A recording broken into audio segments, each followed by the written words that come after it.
If you know this song, just join me in the comment section, okay? Power, jam power.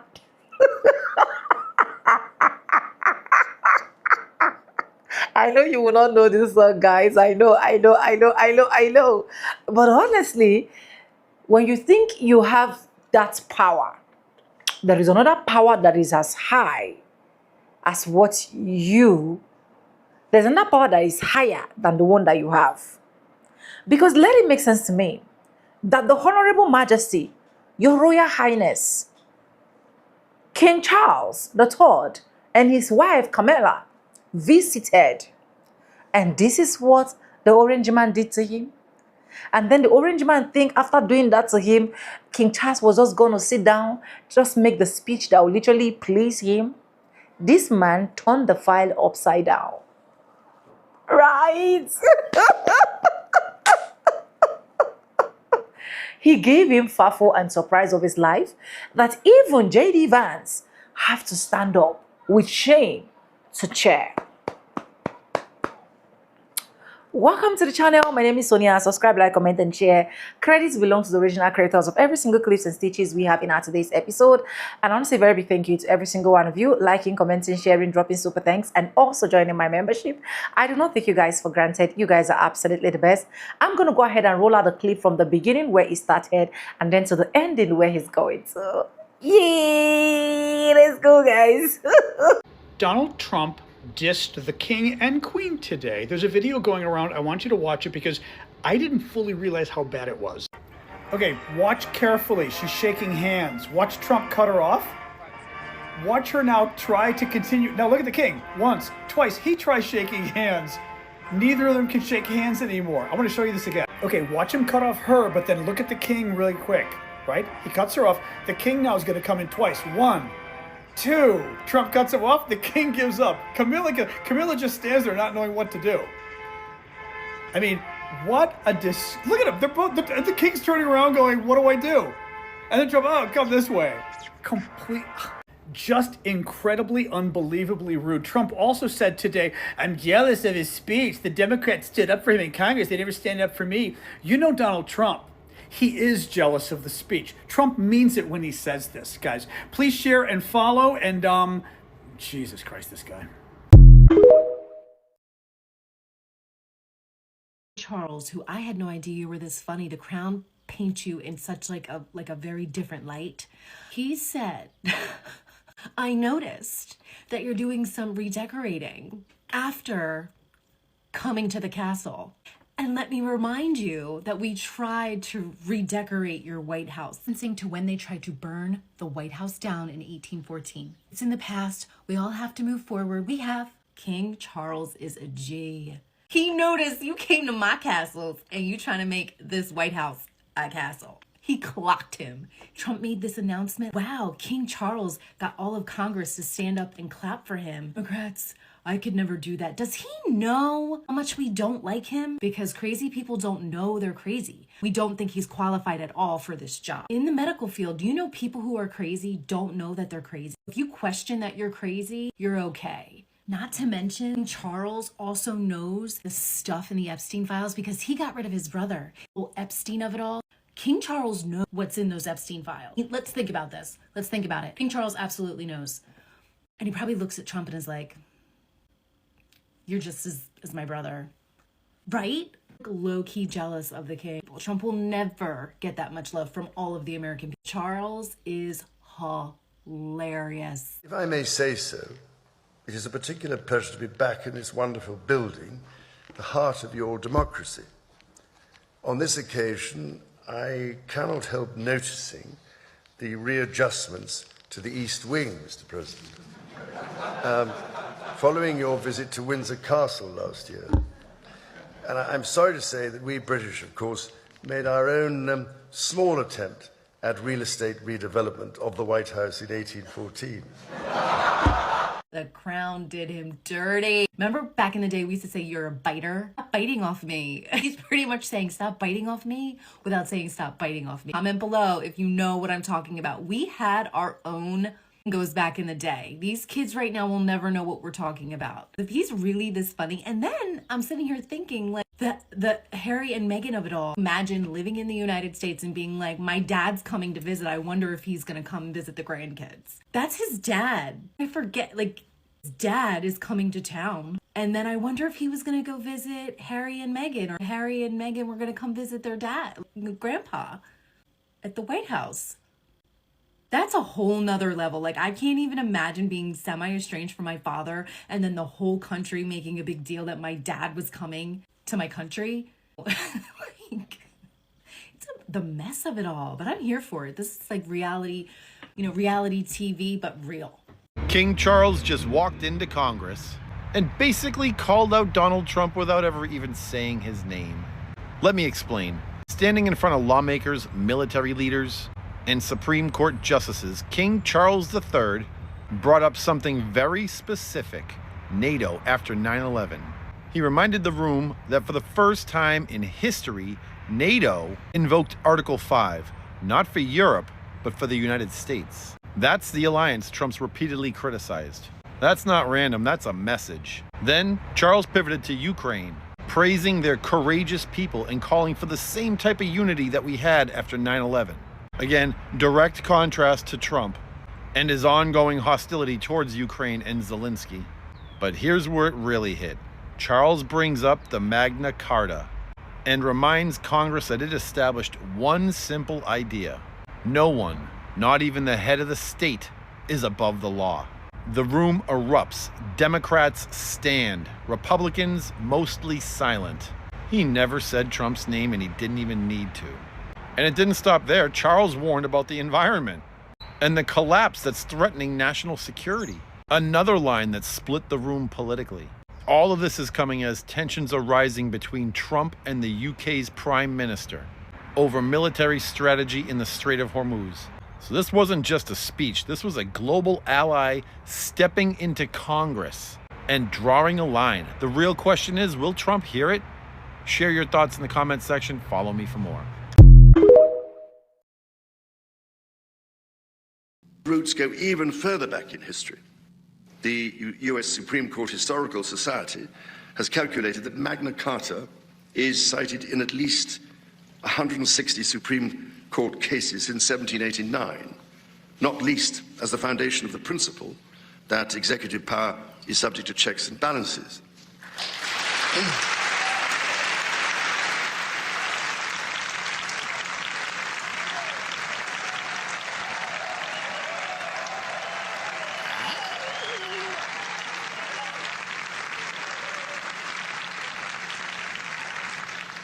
Yeah, well, here, I wanted to see Donald Trump's face. Hey, Jamie Wolf, thank you because of Jamie's generosity. Get on them, guys. 20 people get to become members of Elimination. Thank you for the gift. Jamie, I love you so much. Jamie Wolf S, or Wolfs. Thank you, Jamie. Appreciate it. So members, new members, thank him, excuse me. Thank you, Jamie. Appreciate it. Dallas, Texas is in the house as well. Okay, so executive power is subject to checks and balances, something that Donald Trump doesn't believe, something that MAGA doesn't believe, and they all had to stand up. Yep, thank you, Jamie Wolf S. You rock. They all had to stand up and applaud. And did you hear that? When was the last time you heard cheering like that? Bipartisan cheering. I think he gave Republicans some cover, the ones who don't have backbones. And so you heard what happened in the room. Both sides stood up, Republicans, Democrats, standing ovation for a foreign king saying what the people in that room will not say to each other, which means they know. They all know. They just will not say it to each other. It took the King of England to come here to say that. And here, this is what gets me. Everything he said in that speech, everything was aimed directly at something this administration has done. He talked about NATO. Trump has been attacking NATO for months. He called for a just and lasting peace in Ukraine after Trump has been really trying to cut a deal with Putin. By the way, did you see in the New York Times, there was a New York Times opinion piece today. See if you can find that, if you can find that for me, producers. There's a New York Times opinion piece today, and I forget who it's by, and it is saying that the new leader of the free world and ambassador of peace in the world is, guess who? Vladimir Zelensky. It used to be that the president of the United States was the leader of the free world, and they're saying by example, Vladimir Zelensky is showing the world that he is the leader of the free world and he is the ambassador of peace. And if anybody deserves a peace prize, it is him. Back to the king. The king talked about valuing all people, all faiths. He says Muslims. He talked about the Muslim ban. He reminded everyone that he served in the Royal Navy with immense pride after Trump called the British Navy toys. He talked about protecting nature without ever saying the words climate change, because look, he's smart. He's smart enough to know how people might react and how to reach people, right, who have decided that that word is the enemy, or it's a pejorative of those words, climate change, that it's pejorative. It's not. Every single thing aimed right at Donald Trump and never said his name once. That is a skill right there, okay? That is a skill. Now, that was earlier when he spoke in front of Congress. And then there was a dinner. Oh, the dinner. And I think these people, some of them may have been so dumb that they did not even realize the shade that they were getting. So Trump has been fighting in court for months to build this $400 million personal ballroom at the White House. I think it's probably going to cost more than that. I think it's more than 400 million. I think he's asking 400 million from the American people. Tore down the historic East Wing to J.D. Vance, he didn't like it. He wasn't cheering. J.D. Vance was stirring in his seat, and Mike Johnson was looking at him. The sycophant Mike Johnson was, I'm barking like a seal. Why are you not barking like a seal? And why was J.D. Vance not barking like a seal, Caddy K? Maybe it was because there was the king, and it took a king of a country you booted out to come back and say, hey guys, shape up. This is what you need to be doing. You need to be adhering to the constitution you wrote after you booted us out and enacting those checks and balances against your executive. And look at all of the issues the king spoke about. They are all popular with the American public. The American public overwhelmingly believes something needs to be done about climate change. They overwhelmingly support Ukraine. They overwhelmingly believe in NATO. It's just that the Republicans who are sitting in that room have been too afraid to say some of that under the leadership of Donald Trump. King Charles embarrassed Trump. He did a joint address to Congress. Inside of this address to Congress, King Charles went off. So first and foremost, he seemed to mock the construction of Trump's ballroom, and that was pretty funny. But more seriously, what I'd like to hone in on here is the fact that King Charles III, during his address to the nation, brought up the fact that during 9/11, America invoked Article 5 of the NATO Alliance Treaty and had a lot of the other members from NATO go to war in the Middle East for them and with them. Now, during this address to the joint meeting of Congress, King Charles brought up that we, quote unquote, need to have the same unyielding resolve for the defense of Ukraine and her most courageous people. And then in response, he received a standing ovation. But this was interesting because this was very clearly something that the Trump administration has fought very hard against even before Trump was president for the second time around.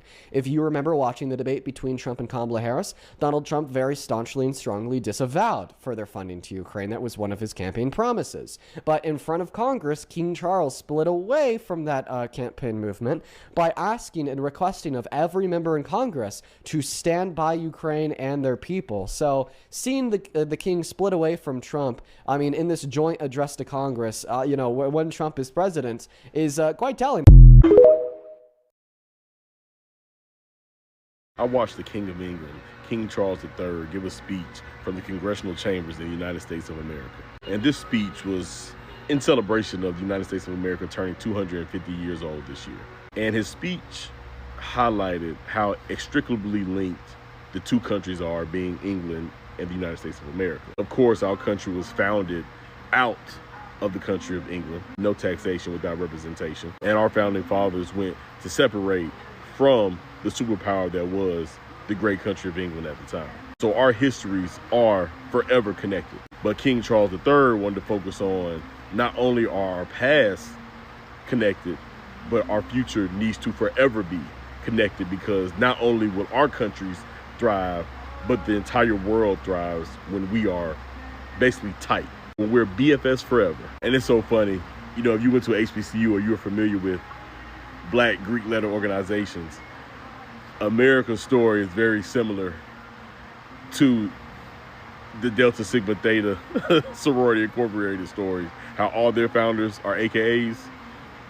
All our founders, they're Americans, but they're basically Brits. I know some people ain't gonna like that comparison.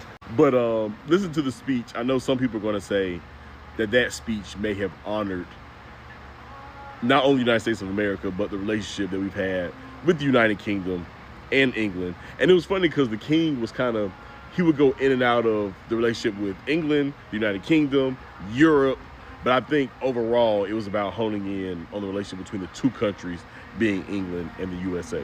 But how I interpreted the speech was, although it was the United States of America being honored and respected, but it also felt like somewhat of a desperation move, like letting the United States of America know, like, hey, we still cool, right? We're still good. And it was kind of like a buttering up to make sure that, like, we're still locked in, twin. And it's funny that in his speech, he referenced two former presidents, being President Abraham Lincoln and President Franklin Theodore Roosevelt, but no mention of the current president, President Donald Trump. I'm not saying he had to mention them. I just, that stood out to me. And I thought it was awfully ironic that during the State of the Union address, Democratic Congress members, didn't stand up when President Donald Trump said things that should have been positive no matter what side of the aisle you land on politically.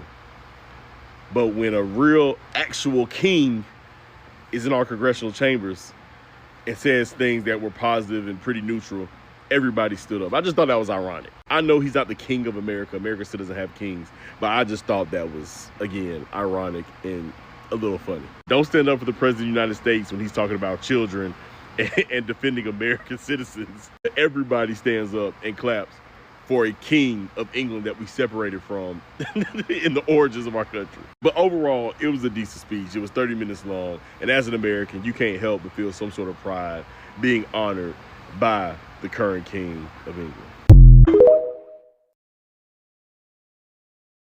Oh my God, the King of England just stood before the United States Congress and demanded they defend Ukraine, and even Vance had to stand up. Even Vance stood up. What?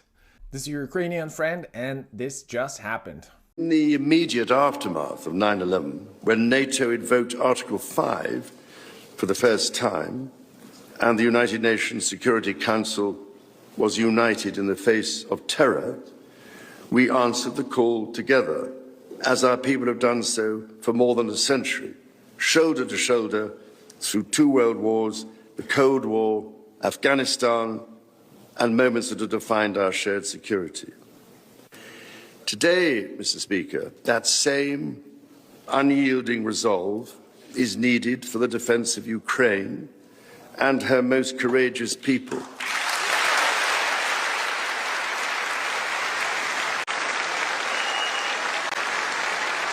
So the King of England is in the Congress invoking 9/11, invoking 2 world wars, invoking the Cold War, and then looking directly at the Speaker of the House and saying that same resolve is needed for Ukraine. Today, the entire chamber gave a standing ovation, bipartisan, no walkouts, no protests, and J.D. Vance, the man who said stopping weapons to Ukraine is what he's proudest of, had to stand up and clap.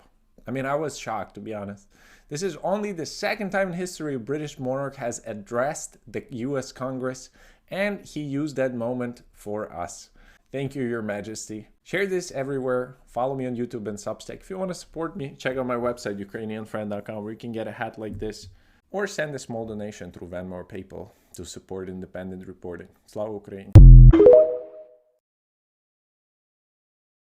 I don't give a flying duck what King Charles said, all right? And that's not because I'm an anti-monarchist, although I kind of am. It's because he still fucking... Oh, I'm trying not to swear. He still went. So Trump gets his handshakes and his pictures with the king. Do you think Trump listened to a single word of that address in Congress? Of course he didn't. Do you think that 95% of MAGAs will have understood the very carefully placed barbs? No, of course they wouldn't. They don't care. He's legitimised, all of these interactions legitimise him, and the king should be ashamed. You know, everyone's praising him for taking action against Andrew about Epstein. Years, decades late. They've known forever. I just... Look, I get it. Everybody is looking for the support and the legitimacy of their position, and they're really grateful that the King of England's giving it to them. But he still went. He turned up, he gave Trump the photo op, and I, for one, am deeply ashamed and very angry. No, because what do you mean? What do you mean a literal king, an actual monarch, came to our country, a supposed democracy, the supposed land of the free, and literally got in front of our leaders in Congress and said, your leader has too much power. Come again? You, a literal king that we started an entire war against to gain our independence from, says our leader has too much power and that we should remember the foundation of our government and checks and balances. And some of y'all still don't get it. Like, it blows my mind. Like, who else do we need to lay it out for some of y'all? Trump is a wannabe dictator, an authoritarian by most measures already. What more do y'all need? King Charles did one of the most impressive things in his speech yesterday when he said this. In the immediate aftermath of 9/11, when NATO invoked Article 5 for the first time, and the United Nations Security Council was united in the face of terror, we answered the call together, as our people have done so for more than a century, shoulder to shoulder, through 2 world wars, the Cold War, Afghanistan, and moments that have defined our shared security. Today, Mr. Speaker, that same unyielding resolve is needed for the defense of Ukraine and her most courageous people. What the king is doing there is very deliberate rhetorical positioning, especially when it comes to Ukraine, because he's folding in many different things. Afghanistan, 9/11, NATO, Article 5, the Cold War. He's placing Ukraine inside of other historical contexts in which the world came together in unity to help fight for the better good, aka to come together to help Ukraine and fight against Russia, in which that threat, it just being there, is also threatening our countries. And then after saying those things, he had a standing ovation from both sides of the party, including the Speaker of the House, Mike Johnson, and that's important because it is him who's holding back the bottleneck of support for Ukraine. You're talking to someone who speaks to a lot of senators and congressmen, and the aid or just the need to help Ukraine is there. Just last week in DC, we spoke to over 400 odd different representatives and congressmen, majority of which are ready to go right now. But in the House, Mike Johnson's kind of holding back. And with Johnson getting up and clapping, only kind of points to the fact that he actually does want to put these things on the floor to vote on them. But Trump says no, so he doesn't do it. So in a way, the king kind of got Mike Johnson to admit that, yes, I want to do this, which is funny because we're just one vote away, one Republican vote away, from a discharge petition in which we would put more sanctions onto Russia and we would give more aid to Ukraine. And so the king's speech may have just been enough to maybe convince one Republican to say, you know what, let's go ahead and do the right thing because we've done the right thing in the past and it worked well for us. Did you notice Trump's rude behavior? His arrogance ruined the meeting. After arriving at the White House, Charles greeted the welcoming crowd one by one, with Camilla following behind and doing the same. Surprisingly, Trump suddenly grabbed the hand Camilla was about to shake, leaving her standing there awkwardly. Charles tried to restore the flow, but faced with Trump's behavior, he ultimately chose to step aside gracefully and quietly watch it unfold. During the inspection of the honor guard, Charles politely gave way and deliberately stayed half a step behind and as a sign of respect. But Trump seemed unconcerned about Charles behind him, focusing only on waving to the crowd and leaving him behind several times. In the end, Charles had to quicken his pace to catch up. Yet when Trump visited Britain years earlier, Charles behaved very differently. He allowed Trump to go first and consistently walked behind him. Even when people joked that Trump looked more like the main figure, Charles still maintained his composure, because to him, etiquette is not a performance. It is built into one's character. Do you think Trump did it on purpose? But as awkward as all of that was this morning,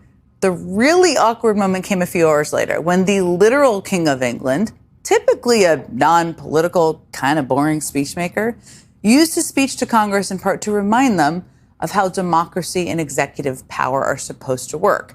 And here he was talking about the shared legal and historical roots between America and Great Britain. The U.S. Supreme Court Historical Society has calculated that Magna Carta is cited in at least 160 Supreme Court cases since 1789, not least as the foundation of the principle that executive power is subject to checks and balances. Sick burn there, King Charles. I mean, to be clear, that was the King of England, obviously, you know, the head of the same monarchy this country was founded to reject, who just told the American Congress how important it is to put checks on the power of an executive. As in, hey guys in the audience, come on in, listen closely. I'm looking at little Mike Johnson. Your literal job is to behave like a separate branch of government, to hold the executive branch to account. And remember that the reason the king is here today is because of Trump's obsession with royalty. He's obsessed. Trump loves to think of himself as a king, and he's not shy about it. And he loves all the things that come around the monarchy. And the White House even posted this image of Trump and King Charles with the caption, "Two Kings," and threw in a little gold crown emoji for good measure. Cool message of the day, guys. Cool. There's something happening right now that's sparking a lot of debate. King Charles III just stood in front of the U.S. Congress talking about the Christian faith, and the entire room stood up and applauded. But almost immediately, controversy erupted, not just in the UK, but right here in the United States. You have to understand this. The issue isn't what he said, it's where he said it and who he said it to. In the US, he emphasized Christianity. But back in the UK, many people feel he talks far more about multiculturalism and interfaith unity. To put it bluntly, this feels like a performance. And he's playing a role. And here's something else that's really interesting in this country. A lot of people have marched with signs saying no kings, rejecting monarchy entirely. But when an actual king shows up, suddenly there's applause, cheering, and a warm welcome. He's appearing alongside Queen Camilla with connections to Donald Trump's circle at the White House. Of course, some people argue this is just diplomacy respecting a foreign head of state, nothing to do with the no kings stance. But the real question is no kings actually a core principle or just a slogan used when it's convenient? The U.S. Supreme Court Historical Society has calculated that Magna Carta is cited in at least 160 Supreme Court cases since 1789, not least as the foundation of the principle that executive power is subject to checks and balances.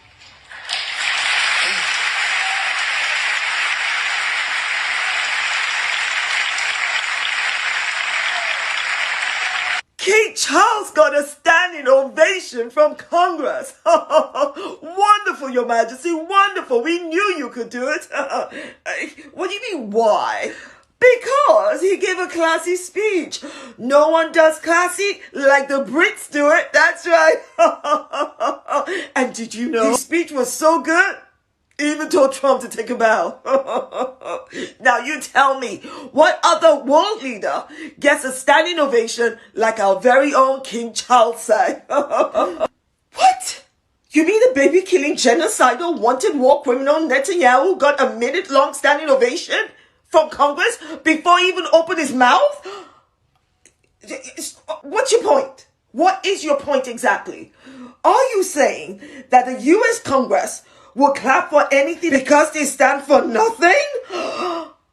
If only the British public knew. Anyways, welcome back, guys, and thank you so much for watching. And we all already know that the orange man is one person that is literally very stubborn. Apart from that, he's literally very jealous. And apart from that, the orange man is one person that literally wants to look like the best guy within the presence and the face of every single person. So if it's not happening like that, it becomes a problem. Let's wind back a bit to when Trump literally visited England, where every single thing he did to the King Charles III was literally an opposite of what King Charles III did to him. King Charles III, during the time of visit, I think I stitched it in this particular video as well. King Charles III literally led him to shake the hands of his people first before he followed. That is absolute respect. Like, you can literally give to any president that actually visited, or anybody that you think is hierarchy that visited. That doesn't mean that King Charles was scared of him. That doesn't mean that King Charles was literally beneath him. Age-wise, they're not even supposed to be rocking. Financially wise, they're not even supposed to be rocking together, right? But just because he needs to give him that respect, he did that.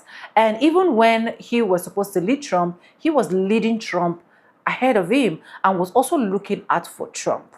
That is what every reasonable president, every reasonable representative should do whenever you see some of these high-class people come into your country, especially when they are coming in to support, when they are coming in to celebrate, when they are coming in to do one or two things that you literally know that will benefit your own people. But I knew that one of the things that actually stood out for Trump that made him acted that weird was because a lot of his allies, you guys know that ever since he started this WAR with Iran, a lot of his allies in NATO are backing off him. Like, they are not coming with him because why? They literally told him, we didn't start this, you started it. So since you are the one that started it, know how to end it. So we only come into display, into worship, if they started the attack on you. But in this particular case, our rules and regulations did not match what you're bringing. You say they started it while you were the one that is having the issue. So go sort out yourself. That was when Trump became so angry with a lot of his allies. In fact, he has literally come up on social media to say that one of the strongest allies that he has in his entire life is going to be Benjamin Netanyahu. The same Benjamin Netanyahu that literally clapped for the King Charles III after King Charles made his speech. Do you get? Now, King Charles III has literally declared that instead of them to be wasting their time and going back and forth with this worship with Iran, they are literally going to be supporting Ukraine. Because Ukraine are innocent, so they want to join hands to support Ukraine to fight the forces against Russia. I believe that the orange man will literally not expect that, but he should literally expect it in some aspect as well. Because every single respect that was supposed to be given to this man, you never gave him. You love to look down on people. You love to do things that people will look at you and be like, oh, you love to be in the social spaces. You want us to keep talking about you. And that is why we'll continue to talk about you. It's as simple as that. Sorry, my phone is about to trip off. It's as simple as that. So that was literally what happened. And you can imagine the shame where this woman literally, which is Kamala, was already shaking people and the orange man just took over. That's kind of so disgusting, honestly. Honestly. This man will just keep embarrassing America every single now and then. He will just keep making America going backward instead of forward. He will keep making America not look like what we usually need to, how we usually see America before. Just because of one person. Let me know what you think in the comment section. Credits belong to the original creators of every single clips and stitches we have in today's episode. I want to say a very big thank you to every single one of you liking, commenting, sharing, dropping super thanks, and also joining my membership. I do not take you guys for granted. You guys are absolutely the best. And yes, guys, with that being said, with no further ado, I do like I always say in my videos, I'm going to be Simba, and I'll see you guys in my next one. For now, bye guys. I love you guys. Mwah.